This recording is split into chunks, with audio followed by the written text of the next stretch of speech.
আয়াত ৮১। وقل جاء الحق وزهق الباطل إن الباطل كان زهوقا অনুবাদ, আর বলুন, হক এসেছে ও বাতিল বিলুপ্ত হয়েছে। নিশ্চয় বাতিল বিলুপ্ত হওয়ারই ছিল। ১ নং ফুটনোটের বিবরণ। এ আয়াতটি হিজরতের পর মক্কা বিজয়ের সময় রাসূলুল্লাহ সাল্লাল্লাহু আলাইহি ওয়াসাল্লাম উচ্চারণ করেছিলেন।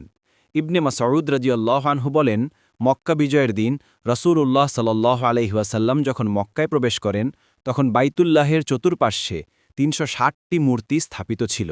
রাসূলুল্লাহ সাল্লাল্লাহু আলাইহি ওয়াসাল্লাম যখন সেখানে পৌঁছান, তখন তার মুখে এ আয়াতটি উচ্চারিত হচ্ছিল এবং তিনি শকেয়া ছড়ি দ্বারা প্রত্যেক মূর্তির বক্ষে আঘাত করে যাচ্ছিলেন।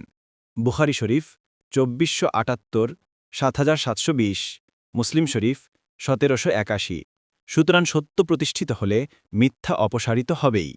অন্য আয়াতে আল্লাহ তাআলা বলেন, কিন্তু আমি সত্য দ্বারা আঘাত হানি মিথ্যার উপর, ফলে তা মিথ্যাকে চূর্ণ বিচূর্ণ করে দেয় এবং তৎক্ষণাৎ মিথ্যা নিশ্চিহ্ন হয়ে যায়।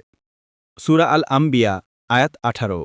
আরও বলেন, বলুন সত্য এসেছে ও অসত্য না পারে নতুন কিছু সৃজন করতে আর না পারে পুনরাবৃত্তি করতে। সূরা সাবা আয়াত ৪৯।